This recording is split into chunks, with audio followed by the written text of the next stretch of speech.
전 세계 AI 연구의 심장, 이곳 스탠포드 컴퓨터 사이언스 강단에서 다시 여러분을 마주하게 돼 반갑습니다. 저는 과거에 이곳 AI 연구소장으로서 학계 최전선에 있었고, 그 후에는 구글의 전설적인 엔지니어 제프 딘과 함께 구글 브레인을 공동 설립해 지금의 제미나이가 있게 한 딥러닝의 기초를 닦았습니다. 이후 2012년에는 코세라를 공동 설립해 전 세계 1억 3천만 명이 사용하는 교육 플랫폼으로 키워냈고, 그중 800만 명에게는 제가 직접 딥러닝과 AI 지식을 가르쳐 왔습니다. 그 후 중국으로 건너가 바이두의 수석 과학자로서 1,300명 규모의 AI 그룹을 총괄 지휘함으로써 중국 AI 기반 기술을 닦았습니다. 그리고 현재는 아마존 이사회에서 매분기 제프 베이조스, 앤디 제시와 함께 수조 원 규모의 아마존 웹 서비스 클라우드 서버 투자와 AI 칩 개발 예산을 검토하고 또 승인하는 위치에 있습니다. 또한 AI 펀드와 랜딩 AI 그리고 딥러닝.ai를 직접 설립해 실리콘밸리의 유망한 스타트업을 발굴하고 산업 현장을 혁신하는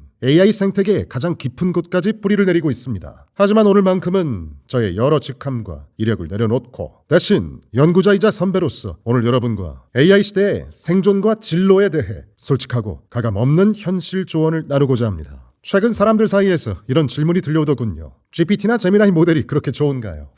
글쎄요, 제가 보기엔 그냥 좋은 수준이 아닙니다. 확실히 좋습니다. 하지만 여전히 AI 발전 속도가 둔화되지 않았냐, 이제 끝물 아닌가 하는 의심 어린 시선도 있기는 합니다. 피부에 확 와닿는 업데이트 없이 지루한 시간이 좀 흘렀을 때죠. 왜 이런 오해가 생겼을까요? 범인은 바로 포화 상태에 이른 벤치마크 때문입니다. 쉽게 말해 고장난 점수표죠. 생각해 보시죠. 우리가 AI에게 지어준 시험지의 만점은 100점으로 정해져 있습니다. 이미 AI가 그 100점을 다 맞아버렸다면 그 뒤로 밤새워 공부에 천재가 되더라도 성적표에는 여전히 100점으로만 찍히겠죠. 120점, 200점, 500점짜리 시험지가 없으니까요. 하지만 우리 사용자들의 눈높이는 어떻습니까? 겨우 100점짜리 초등학생 시험지 따위엔 만족하지 못합니다. 더더욱 복잡하고 더 어려운 현실 문제를 풀길 원하니까요. 즉, 성장이 멈춘 게 아니라 시험지가 너무 쉬워져서 그래프가 평평해 보이는 착시에 불과합니다. 하지만 제 생각에 가장 큰 충격을 준 연구 중 하나는 오픈 AI나 엔트로픽 같은 빅테크들의 최신 모델을 검증하는 미타라는 조직의 보고서입니다. 미타는 시간의 지남에 따라 AI가 해결할 수 있는 일의 크기를 연구했는데, 그들이 사용한 독특한 측정 기준은 바로 인간이 그 일을 하는데 걸리는 시간이었습니다. 그래서 몇 년 전 GPT-2 시절에는 기껏해야 스마트폰 자동 완성 수준이었습니다. 우리가 애플이라고 치면 기계적으로 파이나 폰이 튀어나오듯이 거기엔 그 어떤 논리나 고민도 없었죠. 그건 깃털처럼 가벼운 과제였기에 AI는 생각할 필요도 없이 순식간에 답을 내뱉을 수 있었습니다. 그러다가 4초, 8초 단순히 문장 속 오타를 찾는 수준을 지나 1분, 2분짜리 일들, 복잡한 글을 읽고 요약하거나 코드 오류를 찾아내는 논리적인 일 등등, 이처럼 시간이 기하급수적으로 늘어난다는 건 뭘 의미할까요? AI가 다루는 문제의 무게가 달라졌다는 뜻입니다. 깃털을 날리려면 1초만 쓰면 되지만 거대한 바위를 옮기려면 필시 물리적 시간이 필요하니까요. 즉, 이 늘어난 시간은 버퍼링이 아니라 AI가 드디어 무거운 현실 문제를 지탱하기 시작했다는 기초 체력의 증거인 셈입니다. 이 연구의 추정치에 따르면 AI가 혼자서 해결할 수 있는 유효 작업 시간은 놀랍게도 매 7개월마다 2배로 길어지고 있습니다. 반도체가 2년마다 빨라진다는 무어의 법칙보다 무려 3.5배 이상 빠른 속도로 AI의 지능 지구력이 폭발하고 있다는 뜻이죠. 제가 AI의 미래를 낙관하는 이유가 바로 여기에 있습니다. 이는 단순한 속도 경쟁이 아닙니다. AI가 해결할 수 있는 생각의 깊이가 2배씩 깊어지고 있다는 명백한 증거니까요. 그리고 더 충격적인 건 바로 제가 사랑하는 코딩 분야입니다. 여기서 AI의 실력이 2배로 점프하는 시간, 즉 더블링 타임은 얼마였을까요? 고작 70일이었습니다. 인간 개발자가 수년을 굴려야 얻는 그런 숙련도를 비웃기라도 하듯 코딩 영역에서만큼은 단 2달 남짓마다 괴물 같은 속도로 능력이 폭주하고 있다는 뜻입니다. 그러니까 예전에는 제가 작성하는데 30분에서 1시간이 걸리던 복잡한 코드를 이제 2026년의 AI는 눈 하나 깜짝 안 하고 혼자서 처리한다는 뜻입니다. 무서운 속도로 인간의 영역을 집어삼키고 있는 거죠. 그래서 저는 확신합니다. 지금이야말로 무언가를 만들어내려는 사람들에게 역사상 유례없는 골드러시, 즉 최고의 황금기라고 말입니다. 왜일까요? 우리의 손엔 과거에 본 적 없던 2개의 거대한 무기가 쥐어졌기 때문입니다. 하나는 더 강력해진 지능, 그리고 또 하나는 더 빨라진 속도입니다. 그래서 이제 우리는 불과 1년 전만 해도 지구상 그 어떤 천재 개발자도 구현할 수 없었던 그런 압도적인 소프트웨어를 누구나 손쉽게 만들 수 있게 됐습니다. 비결이 뭘까요? 바로 우리가 손에 쥔 AI 빌딩 블록 덕분입니다. 쉽게 말해 복잡한 코드를 한 줄 한 줄 짜는 게 아니라 이미 완성된 지능형 레고 블록을 조립만 하면 되는 시대가 온 거죠. AI 빌딩 블록에는 거대 언어 모델은 기본이고 AI가 내 자료를 찾아보고 답하는 검색 증강 생성, 즉 RAG 기술, 스스로 계획을 짜서 행동하는 에이전틱 워크플로우, 그리고 보고 듣는 음성 AI와 이 모든 것에 뿌린 딥러닝이 포함됩니다. 흥미로운 건 지금 나와 있는 수많은 LLM들이 자신들의 뿌린 딥러닝에 대해 이미 박사급 연구원 수준의 깊은 이해도와 구현 능력을 갖추고 있다는 사실입니다. 따라서 여러분이 최첨단 모델에게 오늘날 AI 기술의 정점이라 불리는 최신 신경망 코드를 짜달라고 시켜보세요. 가령 챗GPT를 탄생시킨 전설적인 엔진, 바로 트랜스포머 설계도를 바닥부터 구현해보라고 하는 겁니다. 이러한 지능형 블록들을 레고처럼 끼워 맞춰 새로운 소프트웨어를 조립하는 데 있어 AI는 단순히 잘하는 수준이 아닙니다. 우리가 상상했던 것보다 훨씬 더 섬뜩할 정도로 능숙한 실력을 보여줍니다. 그래서 이제 여러분은 지구상 그 어떤 거대 기업이나 가장 앞서 나가는 엘리트 개발팀조차 불과 1년 전엔 엄두도 못 냈던 일들을 혼자서 해낼 수 있게 됐습니다. 과거에는 수백 명의 박사급 엔지니어가 붙어야만 가능했던 나사 프로젝트 같은 거대 과업을 이제는 여러분이 방구석에서 고작 랩탑 하나로 지휘하고 또 완성할 수 있게 됐습니다. 그리고 이 AI 코딩과 함께라면 속도의 차원이 달라집니다. 과거엔 아이디어를 코드로 옮기는데 몇 시간, 며칠이 걸렸다면 이제는 여러분 머릿속 상상이 현실판 소프트웨어로 튀어나오는 데까지는 거의 시차가 존재하지 않는 즉각적인 구현의 시대가 열린 겁니다. 저는 개인적으로 우리가 도구의 최전선, 즉 늘 신기술을 가장 먼저 선점해야 한다고 생각합니다. 왜일까요? 지금 이 AI 코딩 도구들, 커서나 커파일럿의 발전 양상이 정말 뭐라고 표현해야 할까요? 자고 일어나면 세상이 바뀌어 있을 정도로 미친 듯이 요동치고 있기 때문입니다. 예를 들어 제가 지금 가장 아끼는 도구 중 하나는 엔트로픽의 클라우드 코드입니다. 이 녀석은 단순한 챗봇이 아닙니다. 여러분의 터미널 심장부까지 직접 들어와서 수천 개의 파일 속을 헤집고 다니며 스스로 버그를 고치는 일종의 자율주행 에이전트죠.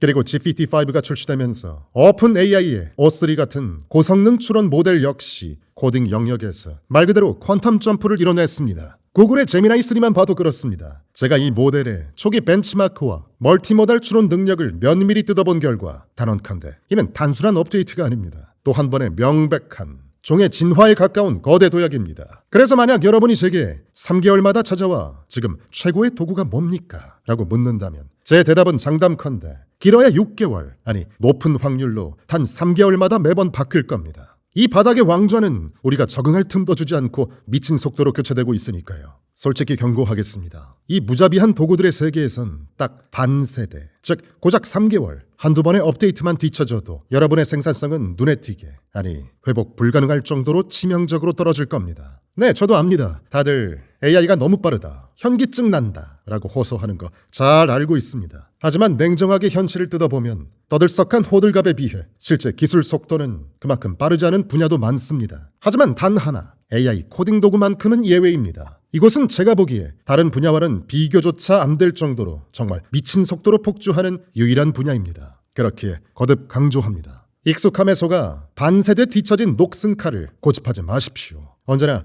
가장 최신 도구를 갈아타는 유연함, 그것만이 이 폭주하는 시대에 여러분을 대체 불가능한 존재로 만들어줄 유일한 생존 열쇠니까요.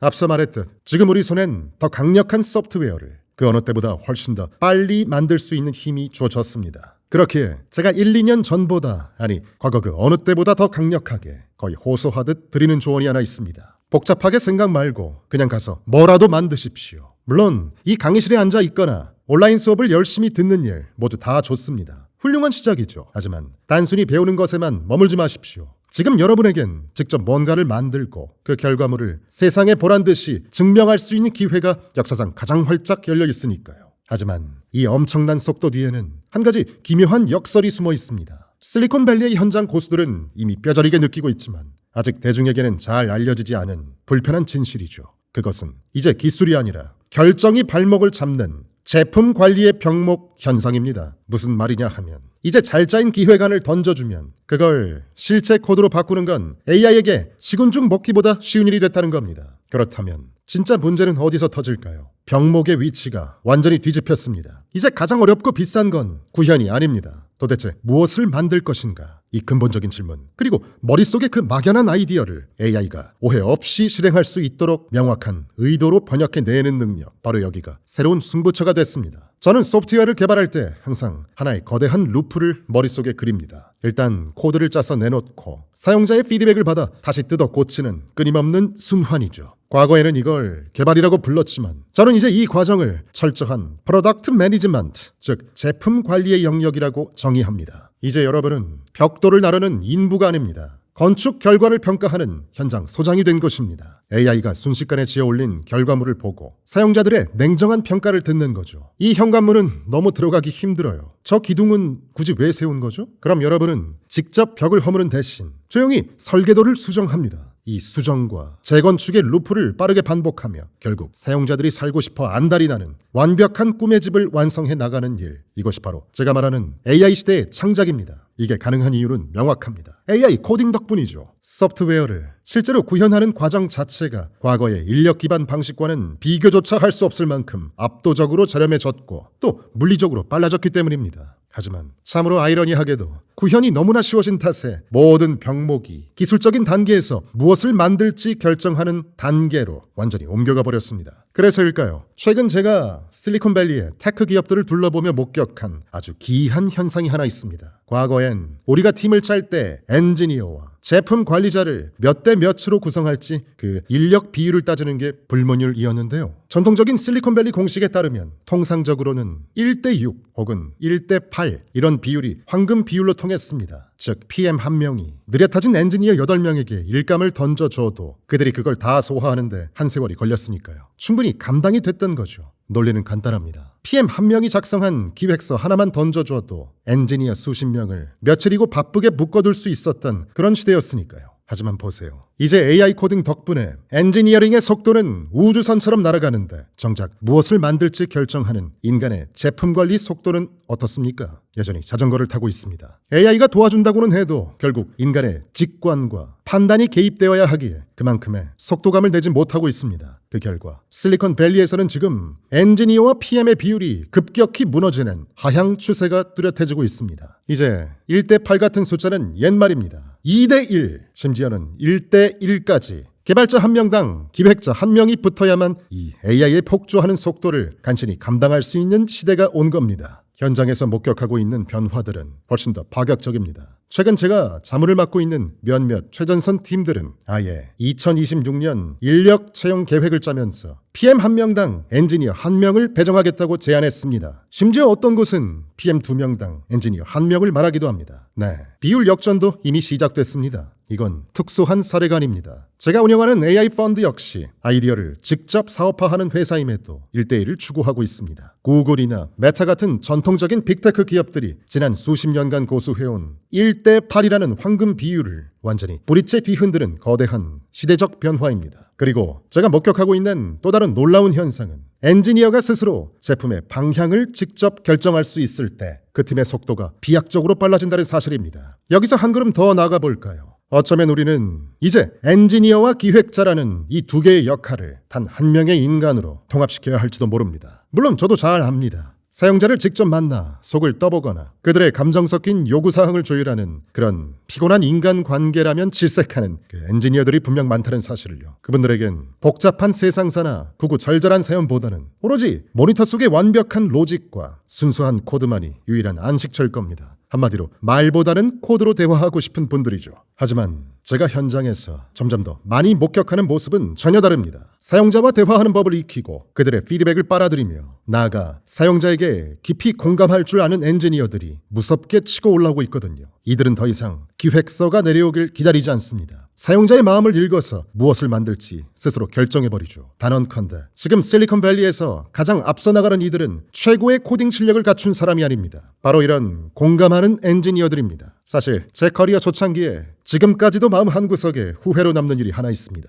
어느 프로젝트에선가 제가 엔지니어들에게 제품 기획 업무까지 좀 더 맡아주시겠어요? 라며 강하게 설득한 적이 있었거든요. 그 과정에서 정말 실력 있는 엔지니어들이 나는 기획에 재능이 없나 봐 라며 자책하게 만들고 말았습니다. 명백한 제 실수였죠. 그들의 본질을 존중하지 못했던 그 선택을 저는 수년 동안 후회해왔습니다. 그러지 말았어야 했죠. 그런데 말입니다. 지금 제 마음 한구석에서 아주 기분 나쁜 기시감이 들고 있습니다. 어쩌면 제가 지금 수년 전 범했던 그 똑같은 실수를 여러분 앞에서 다시 반복하려 하고 있는 건 아닐까 하는 두려움이죠. 또다시 엔지니어들에게 코딩만 하지 말고 제품 기획까지 하시죠 라며 등을 떠밀고 있는 건 아닌지 말입니다. 그럼에도 불구하고 저는 욕을 먹을 각오로 다시 한번 여러분께 잔인한 조언을 할 수밖에 없습니다. 직접 코드를 짜는 구현 능력과 사용자와 대화하며 제품을 빚어내는 기획 능력, 이 두 세계를 하나로 통합한 프로덕트 엔지니어, 즉 제품 엔지니어들만이 AI 시대에 살아남을 수 있습니다. 이들은 그렇지 못한 단순 코더들보다 비교할 수 없을 만큼 압도적인 속도로 세상을 앞서 나가고 있기 때문입니다. 저 역시 그 짜릿한 속도감을 현장에서 매일같이 맞닥뜨리고 있고요. 그러니 이제 개발자 여러분, 기획과 사용자 공감이라는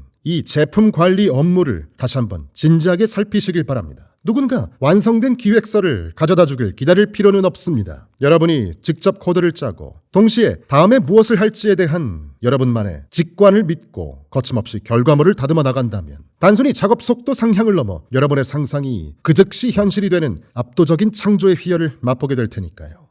마지막으로 여러분의 커리어를 설계하는 관점에서 꼭 전하고 싶은 이야기가 하나 있습니다. 여러분이 앞으로 얼마나 빠르게 배우고 또 어느 정도로 성공을 거둘지 알 수 있는 가장 강력한 예측 변수가 뭔지 아십니까? 지능도 노력도 아닙니다. 바로 지금 여러분 곁에 어떤 사람들을 두고 있느냐입니다. 우리는 모두 사회적 동물입니다. 본능적으로 주변 사람들로부터 끊임없이 배우고 닮아가는 존재죠. 실제로 아주 흥미로운 사회학 연구 결과가 하나 있는데요. 만일 여러분과 가장 가까운 친구 5명이 흡연자라면 놀랍게도 여러분 역시 흡연자가 될 확률이 통계적으로 매우 높게 나타난다고 합니다.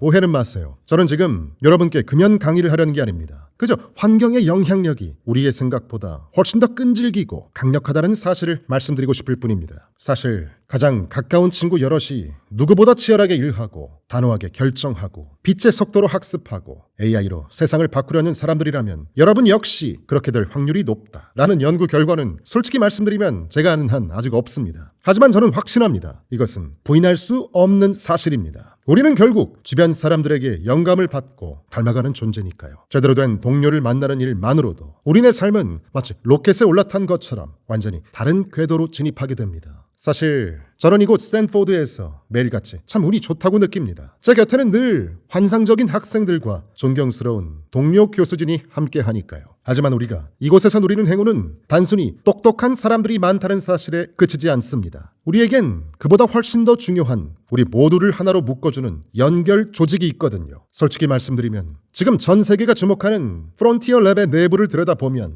마치 스탠포드 동문회 같습니다. 챗GPT의 두뇌를 설계한 오픈 AI의 주역들부터 테슬라, 자율주행의 아버지라 불리는 안드레이 카파시, 그리고 구글 딥마인드와 오픈 AI를 거쳐 이제는 엔트로픽을 이끄는 다리오 아모데이까지 그들의 커리어를 거슬러 올라가면 결국 이곳 스탠포드 강의실 혹은 제가 처음 기초를 닦았던 구글 브레인 연구실과 연결되죠. 그들이 제 제자이거나 혹은 제 제자의 제자라는 사실이 가끔 저를 놀라게 하곤 합니다. 따라서 이런 거대한 인적 네트워크의 실핏줄을 타고 스탠포드에는 세상이 아직 모르는 원시 데이터들이 모여듭니다. 단순한 정보 교류가 아닙니다. 수년간 쌓아온 깊은 우정과 신뢰가 아니고서는 결코 도달할 수 없는 AI 생태계의 가장 깊숙한 이면을 들여다보게 됩니다. 어떤 회사가 전 세계를 상대로 화려한 쇼케이스를 할 때 이곳 스탠포드 교수들은 그냥 점심 메뉴를 고르듯 무심하게 전화를 겁니다.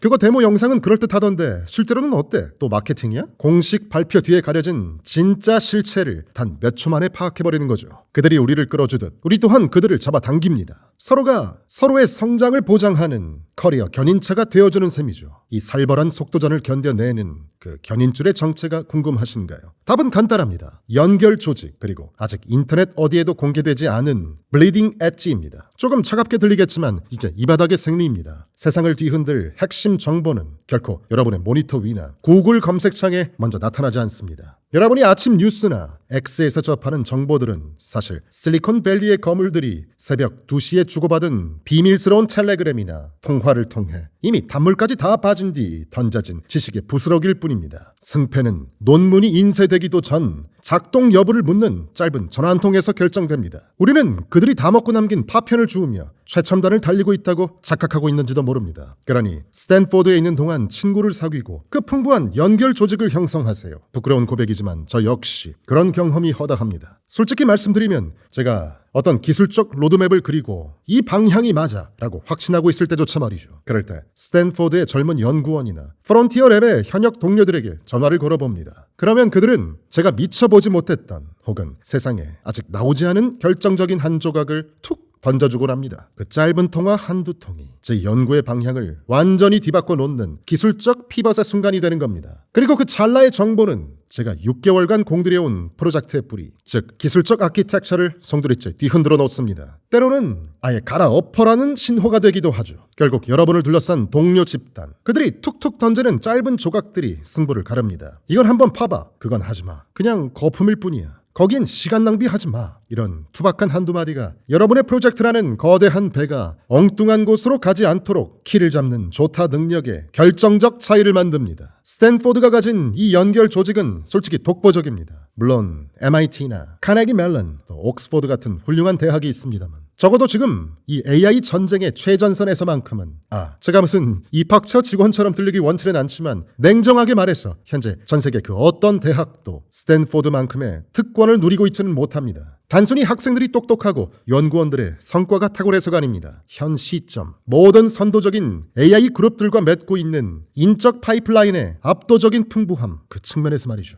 자, 이제 실전적인 이야기를 해봅시다. 여러분의 커리어의 다음 행보를 결정할 때 혹은 어떠한 회사로 옮길지 고민할 때 말이죠. 이제 여러분의 성공을 결정짓는 바는 회사 이름표가 아닙니다. 그보다 훨씬 더 본질적인, 매일 아침 눈을 떠서 밤늦게까지 살을 맞대며 일하게 될 동료들, 그들이 누구냐는 겁니다. 대단한 브랜드가 여러분을 키워줄 거라는 환상은 버리세요. 결국 여러분의 실력을 깎고 다듬는 존재는 매일같이 코드 리뷰를 주고받으며 치열하게 논쟁할 바로 그 동료들이니까요. 자, 제가 예전에 수업에서 들려드렸던 이야기를 하나 다시 꺼내볼까 합니다. 몇 년 전 스탠포드에서 소위 하이플라이어라 불렸던 정말 앞날이 창창한 학생이 한 명 있었죠. 그 친구는 누구나 이름만 대면 아는 가장 핫한 AI 브랜드를 가진 빅테크 기업으로부터 입사 제안을 받았습니다. 그의 부모님은 가문의 영광이라며 기뻐하셨고 친구들은 와, 너 인생 폈다 라며 부러워했죠. 그런데 거기엔 기묘한 독소 조항이 하나 붙어 있었습니다. 회사는 그가 정확히 어떤 팀에서 일하게 될지 끝까지 말해주지 않았습니다. 소위 말하는 통합 채용이었죠. 인사팀은 이렇게 꼬드겼습니다. 일단 오셔서 도장부터 찍으시죠. 우리 회사는 워낙 유연하니까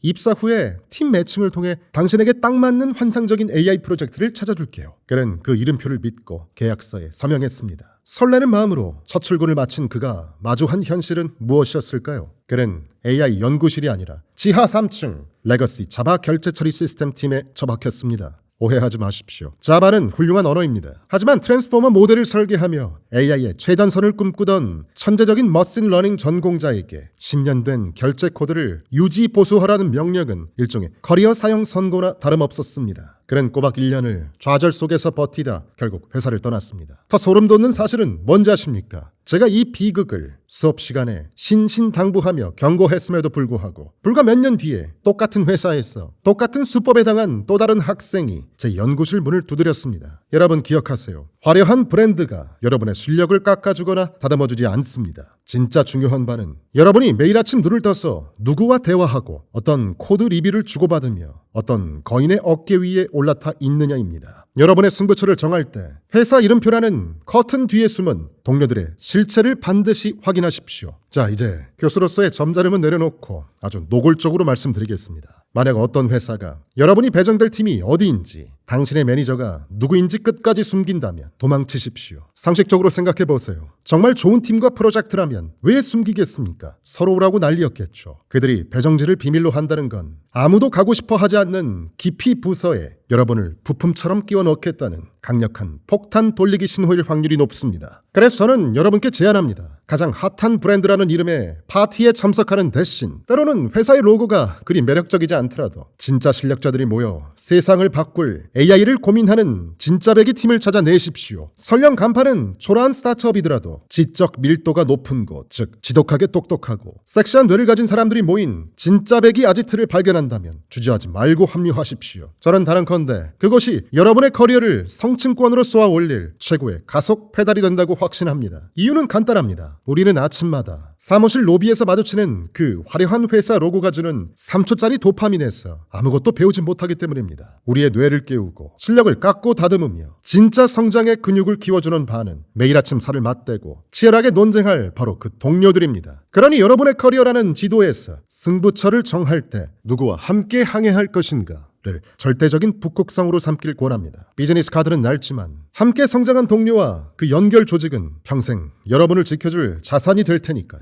하지만 제 조언 중 가장 중요한 제1원칙은 따로 있습니다. 지금은 그 어느 때보다 강력한 소프트웨어를 쉽고 빠르게 만들 수 있는 시대입니다. 이 말은 곧 여러분에게 반드시 책임감을 가져야 한다라는 의무가 생겼음을 의미합니다. 사람을 해치는 소프트웨어는 만들지 마세요. 동시에 여러분 각자가 세상에 내놓을 수 있는 결과물은 정말이지 무궁무진합니다. 제가 현장에서 발견한 사실은 또렷합니다. 세상에는 해결을 기다리는 수많은 아이디어가 넘쳐나지만 그것을 실제로 구현해낼 엔지니어는 여전히 턱없이 부족하다는 점입니다. 갓 대학을 졸업한 신입들에게 취업 문턱이 그 어느 때보다 높아졌다는 사실 저도 잘 알고 있습니다. 하지만 역설적이게도 현장의 수많은 팀은 여전히 함께 일할 실력자를 찾지 못해 애태우죠. 이 간극은 여러분에게 엄청난 기회입니다. 지금 세상에는 여러분이 직접 에이전트를 시켜서 만들지 않으면 영영 세상에 나오지 못할 가치 있는 프로젝트들이 도처에 널려 있습니다. 여러분이 안 만들면 아무도 안 만듭니다. 그러니 여러분, 책임감이라는 안전벨트만 맸다면 이제 그 누구의 허락도 기다리지 마십시오. 팀장 승인, 교수의 허락, 투자 결정 그런 건 필요 없습니다. 허락받지 않는 혁신, 그것이 바로 코딩이 우리에게 준 특권입니다. 지금은 실패 비용이 역사상 가장 저렴한 시대입니다. 설령 거창하게 시도했다가 망하더라도 여러분이 잃는 건 뭐죠? 고작 넷플릭스를 볼 수 있었던 주말 이틀뿐입니다. 리스크는 0에 수렴하지만 얻게 될 배움은 엄청나죠. 그러니 책임감을 갖되 멈추지 말고 시도하십시오. 닥치는 대로 많은 것을 만들어 보십시오. 데이터에서 가치를 정제해내는 파이프라인 설계든 기존 모델을 목적에 맞게 튜닝하든 혹은 여러분이 배운 기술적 난제를 글로 정리해서 불특정 다수와 공유하든 상관없습니다. 이것이 바로 여러분의 커리어를 확실하게 밀어올릴 제가 드리는 첫 번째 조언입니다. 그리고 마지막으로 논란이 될 만한 이야기를 하나 하겠습니다. 아마 이 영상이 나가면 일부는 저를 정치적으로 올바르지 못한 꼰대라고 비난할지도 모릅니다. 어쩔 수 없습니다. 이건 진실이니까요. 사실 요즘 같은 시대에 누군가에게 열심히 일하라 하고 독려하는 일 자체가 마치 PC주의에 어긋난 일처럼 돼버렸습니다. 모두가 효율과 균형을 말할 때 치열한 노력을 강조하는 태도는 시대착오적으로 보일지도 모릅니다. 그럼에도 불구하고 저는 여러분께 감히 말씀드리고 싶습니다. 제발 지독할 정도로 열심히 일하십시오. 물론 어떤 이들이 이 말을 거북해하는 이유도 충분히 이해합니다. 우리 인생에는 분명 지독하게 열심히 일하고 싶어도 그럴 수 없는 처지에 놓이는 때가 있어서죠. 저 역시 아이들이 태어난 직후에는 한동안 일에 매진할 수 없었습니다. 누군가는 부상을 입었을 수도 있고 장애라든가 혹은 그 외에 지극히 타당한 이유들로 인해 잠시 걸음을 멈춰야 하는 분들도 계실 겁니다. 우리가 기억해야 할 내용은 단 하나입니다. 그분들이 지금 당장 전력 질주하지 못한다고 해서 그 가치가 훼손되지는 않습니다. 우리는 그들을 마땅히 존중해야 하고 지지해야 하며 공동체의 따뜻한 품 안에서 보살펴야 합니다. 그럼에도 불구하고 제가 지켜본 수많은 성공한 제자들, 그들 중 단 한 명의 예외도 없이 믿을 수 없을 만큼 지독하게 일했다는 사실은 변치 않습니다. 모두가 잠든 새벽 2시 적막한 연구실, 모니터 앞에 홀로 앉아 모델의 하이퍼 파라미터 수치를 0.01씩 튜닝하며 여러 메시지와 밤새 씨름하던 그 고독하지만 위대한 시간 말입니다. 저 역시 그 길을 수없이 걸어왔고 사실 지금도 가끔은 밤을 지새웁니다. 여러분, 만약 여러분이 지금 건강이나 환경 덕분에 무언가에 지독하게 몰입할 수 있는 위치에 있는 그 운 좋은 분들이라면 그 행운을 절대 가벼이 여기지 마십시오. 여러분의 그 압도적인 노력이 지금 당장 바꿀 수 있는 이 세상 일들은 정말이지 무궁무진하니까요. 저처럼 주말 저녁의 고요함을 코딩과 창작 그리고 내 작업물에 대한 사용자 피드백을 확인하는 그 짜릿한 설렘으로 채우는 분들이라면 이 거대한 흐름 속으로 진심을 다해 몸을 던질 준비가 되어 있다면 저는 확신합니다. 여러분이 이 시대의 주인공으로 성공할 확률은 의심의 여지 없이 압도적으로 높아집니다. 만약 제가 지금 2026년의 여러분이라면 소파와 한몸이 되어 넷플릭스 알고리즘이 떠먹여주는 도파민에 내 주말을 헌납하는 대신 저는 그 주말을 전부 쏟아부어 나를 위해 일해줄 에이전틱 코더를 직접 설계하는 쪽을 택하겠습니다. 그 어떤 달콤한 휴식보다 나만의 AI 에이전트가 코드를 짜고 문제 해결해 나가는 과정을 지켜보는 일이 저는 훨씬 더 큰 희열을 느끼니까요. 여러분도 후자를 택하길 바랍니다. 자, 이것이 오늘 제가 여러분께 전하고 싶었던 이야기의 전부입니다. 이제 이 무대를 제 오랜 친구이자 동료인 러런스 모런이에게 넘기려 합니다. 그는 지난 10년간 구글의 목소리이자 전 세계 수백만 개발자들에게 탄서플로우라는 무기를 쥐어준 이 분야 최고의 실천가입니다. 이제 그가 나와서 제가 말한 이 철학을 어떻게 실제 코드로 구현하는지 보여줄 겁니다. 아마 여러분 책상 위에 놓인 머신러닝 교과서 중 하나는 그의 저서일 확률이 높을 정도로 그의 이론을 실제 코드로 구현해내는 데 있어 독보적인 업적을 쌓아온 인물이죠. 제가 오늘 말씀드린 이 책임감과 노력이 실제 세상에서 어떻게 강력한 시스템으로 대동하는지 이제 로런스가 그 해답을 직접 보여주겠습니다. 감사합니다.